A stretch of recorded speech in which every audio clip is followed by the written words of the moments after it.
Middle east से बड़ी खबर फिर से सामने आ रही है, जहां इजराइल के हमले के बाद ईरान ने जबरदस्त पलटवार शुरू कर दिया है। खबर आई है कि ईरान ने इजराइल पर करीब 70 से ज्यादा बैलिस्टिक मिसाइलें दाग दी हैं।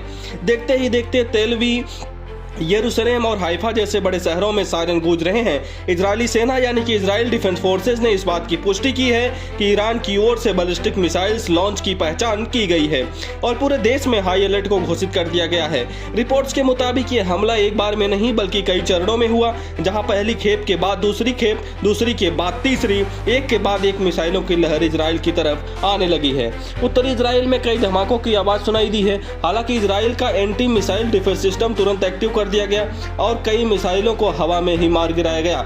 इजराइल ने नेशन वाइड इमरजेंसी और स्पेशल स्टेट ऑफ इमरजेंसी को घोषित कर दिया।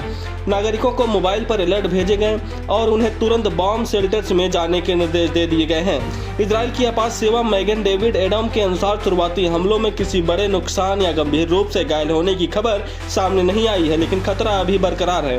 दरअसल ये सब कुछ तब हुआ जब आज सुबह अमेरिका और इजराइल ने मिलकर संयुक्त रूप से तेहरान में कई सारे मिसाइलें फायर की। तेहरान के कई ठिकानों पर बमबारी हुई, जिसके बाद धमाकों की गूंज से पूरा तेहरान दहल उठा।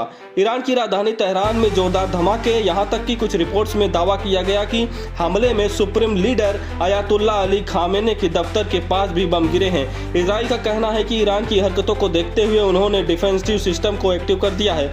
हर नई मिसाइल लॉन्च को ट्रैक किया जा रहा है, लेकिन सबसे बड़ा सवाल ये उठता है कि ईरान और इजराइल के बीच शुरू हो चुका ये युद्ध कहां जाएगा। ईरान के जवाब में संकेत दे दिया है कि वो पीछे हटने के मूड में बिल्कुल नहीं है। वो अमेरिका और इजराइल को जवाब देगा। इसके लिए उससे भी मिसाइलें दागने शुरू कर दी हैं। एक साथ 70 से ज्यादा मिसाइलों की बरसात इजराइल के आसमान में दिखाई दे रही है। अब ये मामला बेहद गंभीर होता जा रहा है, जहां अमेरिकी राष्ट्रपति ने ये बयान दे दिया है कि वो ईरान को धमकी दे रहे हैं। वो कह रहे हैं कि ईरान हथियार डाल दो, नहीं तो मौत के लिए तैयार हो जाओ। इतना ही नहीं, कुछ खबरें तो ये भी सामने आ रही हैं कि ईरान ने बहरीन और कतार में भी मिसाइलें दागनी शुरू कर दी हैं। दरअसल बहरीन में यूएस नेवल बेस पर ईरान ने हमला कर दिया है। इसके साथ ही कतार में भी ईरान मिसाइलें दाग रहा है। इन दोनों ही देशों में अमेरिका का सैन्य अड्डा है, जिसे ईरान अब निशाना बना रहा है। अब देखना होगा कि ईरान का जवाब कितना ज्यादा घातक होता है। अब देखना होगा कि आगे क्या कुछ होता है। फिलहाल आगे के तमाम अपडेट्स हम आपको खबरों के माध्यम से देते रहेंगे।